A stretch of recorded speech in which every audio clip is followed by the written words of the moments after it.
उत्तर प्रदेश के जिला पीलीभीत के पूरनपुर में जुनैद और नासिर के हत्या के आरोपियों की गिरफ्तारी की मांग हेतु एसडीएम को ज्ञापन सौंपा गया है।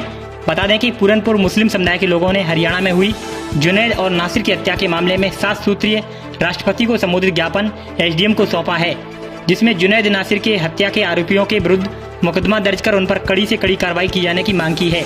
यही नहीं, उन्होंने वहाँ के अधिकारियों पर भी कार्रवाई की मांग की है।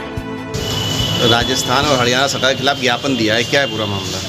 देखिए, जुनैद और नासिर के हत्यारों को खुली छूट दी जा रही है जो मानेसर है, और उसके विरुद्ध कोई भी घोर और कोई भी गंभीर धाराओं में उसके खिलाफ कोई भी कानूनी कार्रवाई नहीं।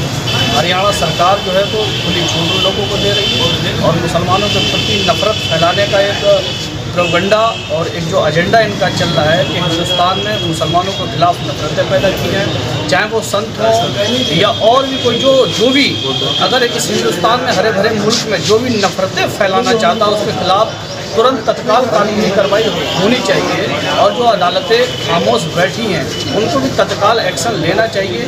हम लोग अमन के साथ रहना चाहते हैं, इस हरे भरे मुल्क में मोहब्बतों के साथ रहना चाहते हैं। मुसलमानों ने हमेशा मोहब्बतों का परचम लहराया है इस हिंदुस्तान में, और इस हिंदुस्तान की तरक्की के लिए हमेशा मुसलमान हुआ करता है और अपने जज्बे को लेकर हमेशा खड़ा रहता है। क्या है अगर पूरा मामला? हरियाणा में जो सबके सामने हो रहा है, मोनू मानेसर जो मोहित यादव नाम है उसका, तो खुलेआम गुंडई कर रहा है हरियाणा की सरजमीन पर। उसने राजस्थान से लोगों को अगवा किया है और राजस्थान से लाने के बाद में हरियाणा लाया है, और हरियाणा सरकार उससे कर रही उसका बचाव कर रही है, उसे गिरफ्तार नहीं कर रही है। इसलिए हम आए, हम चाहते हैं कि इंसाफ मिले, इंसाफ का राज कायम हो, अदालतों को गुलाम ना बनाया जाए, अदालतों को आज़ादी दी जाए ताकि अमन और इंसाफ बाकी रहे। जब इंसाफ नहीं होगा तो अमन भी नहीं रहेगा, ये मेरा वादा है। इंसाफ कीजिए आप, अमन, क्योंकि हर देश हर एक मुल्क अमन चाहता है, लेकिन हमारे यहाँ सरकारों ने इतने लोग छोड़ रखे हैं जो अमन को बर्बाद करने के लिए रात दिन प्लानिंग करते हैं। उनका सीधा मकसद है मुसलमान, इस्लाम, पाकिस्तान, कब्रिस्तान।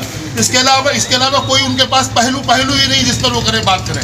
इसलिए मैं आपके भी माध्यम से गुजारिश करना चाहता हूँ, देश में अमन बाकी रखने के लिए हरियाणा सरकार जैसी नफरती सरकार को बर्खास्त किया जाए, और मोनू मानेसर जैसे आतंकवादियों को गिरफ्तार किया जाए, बजरंग जैसे दल पर पाबंदी लगाई जाए, क्योंकि वो जुल्म बर्बरियत से इतना आगे बढ़ गया है कि किसी ने सोचा भी नहीं।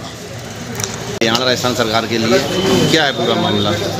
राजस्थान में जिस तरह भी कुछ जो आतंकी जो अराजक तत्वों द्वारा एक गौ तस्करी का आरोप लगाकर हत्या की गई, जिंदा जला दिया गया, उसके विरोध में यहाँ पर मुस्लिम समाज के अमन पसंद लोगों ने शांतिपूर्ण तरीके से ज्ञापन जिलाधिकारी महोदय को सौंपा है, जिसमें ये मांग की गई है कि राजस्थान सरकार के विरुद्ध एवं उन हत्यारों के विरुद्ध कड़ी से कड़ी कार्रवाई की जाए। एक तरफ राहुल गांधी जी जो कांग्रेस के मेन सर्वा हैं, वो एक तरफ ये कहते हैं कि हम नफरतों के शहर में मोहब्बतों की दुकान खोलना है, उस तरफ उनकी दूसरी तरफ उनके ही शासित, उनकी पार्टी द्वारा शासित राज्य में इस तरह की जघन्य हत्याएं हो जाती हैं, उस पर वो खामोश रहते हैं। उनकी खामोशी और समस्त सेकुलर नेताओं की खामोशी इस बात का कहीं ना कहीं संकेत दे रही है कि मुसलमानों की हत्याओं पर कहीं ना कहीं मौन समर्थन इन लोगों का उनको हासिल है, जिससे इनके हौसले बढ़े हुए हैं। यदि इनके खिलाफ कड़ी से कड़ी कानूनी कार्रवाई नहीं करी जाती है तो आज तो हम लोग कम तादाद में यहाँ पर इकट्ठा हुए देश के कोने कोने में इस तरह के बड़े बड़े आंदोलन करने का काम करेंगे। इसके लिए हमें चाहे अपनी जान की बाजी देना पड़े, हम सारे लोग तैयार हैं। गौरतलब है कि मुस्लिम समुदाय के लोगों का आरोप है कि वहां की मौजूदा सरकार और प्रशासन के द्वारा मुस्लिम समाज के लोगों को टारगेट बनाया जा रहा है, साथ ही उनकी हत्या की जा रही है और शासन प्रशासन खामोशी इख्तियार किए हुए है। ऐसी साजिश करने वाले हिंदू संगठन बजरंग दल को आतंकवादी संगठन बताया और उसके विरुद्ध कठोर कार्रवाई करने की बात कही।